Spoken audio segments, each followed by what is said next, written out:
Hi! இன்னைக்கு நான் சிம்பிளான ஒரு சிக்கன் ரெசிபி தான் பண்ணியிருக்கேன். அதுக்கு முதல்ல சின்ன ஜார் ஒண்ணு எடுத்துக்கிட்டேன். ஸோ அதில பார்த்தீங்கன்னா, மிளகு, சீரகம், பட்டை, லவங்கம், ஏலக்காய், இஞ்சி, பூண்டு, தக்காளி, வெங்காயம், கொத்தமல்லி, பச்சை மிளகாய் இது நான் ஆட் பண்ணியிருக்கேன். ஆட் பண்ணிட்டு அரைச்சு எடுத்துட்டேன். ஸோ ஒரு கடாயில பார்த்தீங்கன்னா, ஒரு 1/2 கேஜி சிக்கன் எடுத்துட்டு, அதில அந்த மசாலாவ ஆட் பண்ணியிருக்கேன். தேவையான அளவு உப்பும், மஞ்சத்தூளும் ஆட் பண்ணியிருக்கேன். தேவையான அளவு தண்ணி ஆட் பண்ணியிருக்கேன். ஆட் பண்ணிட்டு நம்ம இந்த சிக்கனுக்கு தாளிக்க தேவையில்ல.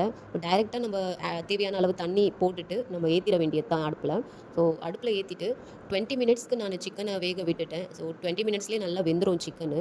ஸோ அவ்வளோதான். கடைசியா இறக்கும்போது 2 ஸ்பூன் வந்து ஆயில் விட்டுட்டு நான் ஆஃப் பண்ணிட்டேன்.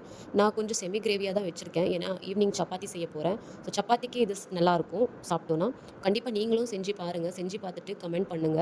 சூப்பரா இருக்கும். அண்ட் பேச்சுலர்ஸா இருந்தீங்கன்னா, அவங்களுக்கு ரொம்ப யூஸ்ஃபுல்லா இருக்கும் இந்த சிக்கன். உண்மையாவே ரொம்ப அல்டிமேட்டா இருக்கும் டேஸ்ட்டு. கண்டிப்பா நீங்க எல்லாருமே செய்யுங்க.